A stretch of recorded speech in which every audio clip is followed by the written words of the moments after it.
Salut à tous et bienvenue dans ma nouvelle vidéo et aujourd'hui on va parler des deux anecdotes que j'ai trouvées sur internet et on commence par la première anecdote, celle de Cassandre.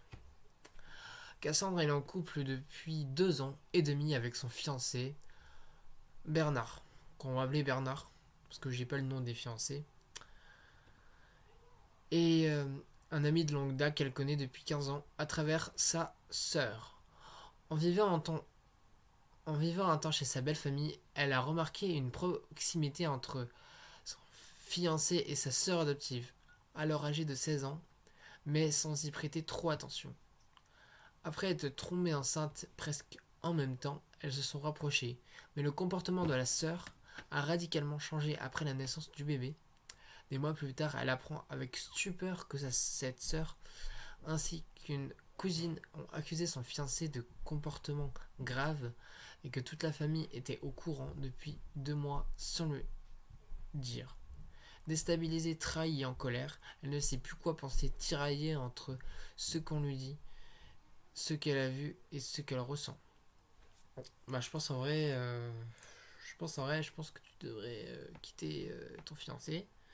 Je pense qu'elle devrait quitter son fiancé pour, ou alors au moins lui en parler et faire en sorte que tout se passe bien.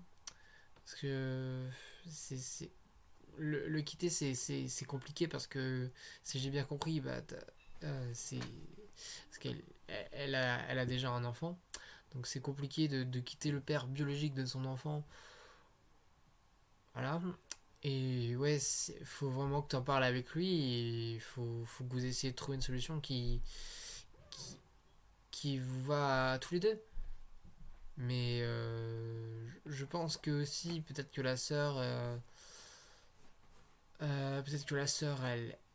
elle ment et qu'elle a entraîné peut-être sa cousine dans, dans ce conflit. Donc, il faut aussi en parler aussi peut-être avec sa sœur, oui, et avec sa cousine. Je pense que c'est pas mal déjà pour commencer. Et on passe tout de suite à la deuxième anecdote qui est celle d'Estelle. Estelle, elle a été invitée à un mariage d'une de ses meilleures amies. Tout se passait bien jusqu'au moment du dessert. À ce moment-là, le cousin de la mariée, du coup un invité, a demandé à son copain en mariage en plein milieu de la fête devant tout le monde.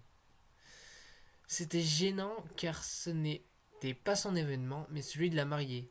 Du coup, les invités ont été choqués, presque personne n'a applaudi et la mariée était visiblement blessée. Elle a même annulé la première danse, preuve que ça l'a vraiment touchée. Le couple marié est parti plus tôt que prévu du coup. Et pourtant, le cousin et son nouveau fiancé sont restés faire la fête comme si de rien n'était. Du coup, Estelle, maintenant, elle se demande si c'était un geste inconscient ou une action volontaire pour attirer l'attention de la manipulation. Donc moi, si je devais donner mon avis, je dirais que j'ai l'impression que on sait pas trop, on n'a pas trop de contexte. Si la relation entre le cousin de la mariée, mais ça, je pense que ça peut être les deux solutions, mais dans tous les cas, c'est complicados. Mais ce que j'en pense, et je pense que c'est fait assez maladroitement, parce que c'est dans l'ambiance du mariage, etc. Et du coup, t'es heureux, et du coup, tu calcules pas ce que tu dis, et voilà. Le résultat, c'est que c'est ce qui s'est passé. Et c'est déjà la fin de la vidéo, donc abonnez-vous si vous voulez plus de vidéos. Et si vous voulez que je fasse d'autres vidéos anecdotes, n'hésitez pas à raconter vos anecdotes en commentaire et je ferai une vidéo. Sur ce, abonnez-vous, likez, partagez, commentez. C'est ciao!